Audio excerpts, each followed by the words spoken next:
A Missouri man's fight for freedom has finally come to an end. You're looking at 52-year-old Christopher Dunn being released from custody late yesterday after spending 34 years behind bars.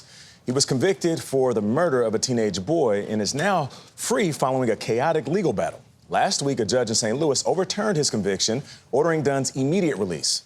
But in a shocking move, Missouri's Attorney General filed a notice of appeal with the state Supreme Court and ordered Dunn to remain behind bars while the legal battle played out. Yesterday, the state Supreme Court ruled the circuit judge cannot unconditionally release Dunn while criminal charges were pending. But the state said it would not retry him, leading to his release. Aaron Moriarty has followed this case closely.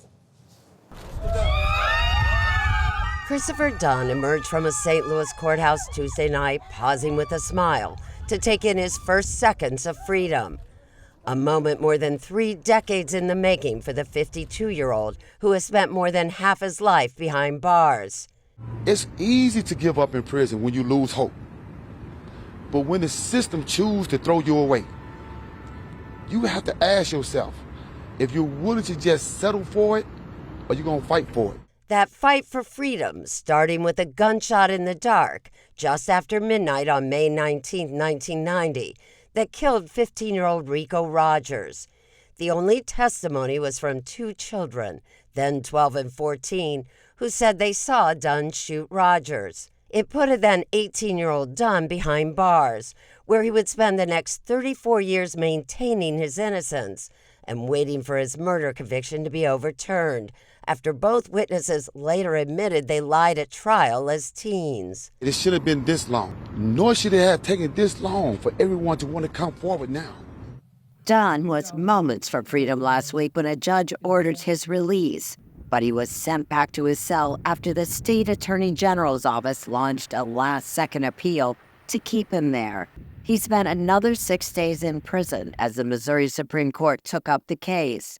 They ruled that in order for Dunn to be released, the city's circuit attorney's office would have to drop the charges and would not retry him. To get prepared to leave, only to be brought back into the prison, it was torture. Dunn spoke to us from inside that Missouri prison last fall. If you had not been arrested, Wow. where would you be today? Probably, if not a professor at St. Louis University, I would be somewhere teaching. I'd have graduated from college. I probably had about 2 or 3 children by now. But I'd have been a damn good dad. And while Dunn now says he won't get his past back, he is ready for the future. I got a life to live now, and it's time to move forward. For CBS Mornings, I'm Aaron Moriarty. Wow, what an update. We will be sitting down with Dunn and his wife, Kira, for an interview. We will share more details on that when we have them. I think the point that he makes at the end, I know he's looking forward to his future, and that's wonderful. But for me, watching his story unfold, the fact that he lost out so much of his life. Yeah, and to maintain his innocence while clinging on to hope during what wasn't dark days, but dark decades in prison, and now being free, looking forward, and also having people that are still invested in freeing him. Yep. Helped us. People helped us love case. that man. Brighter days are ahead.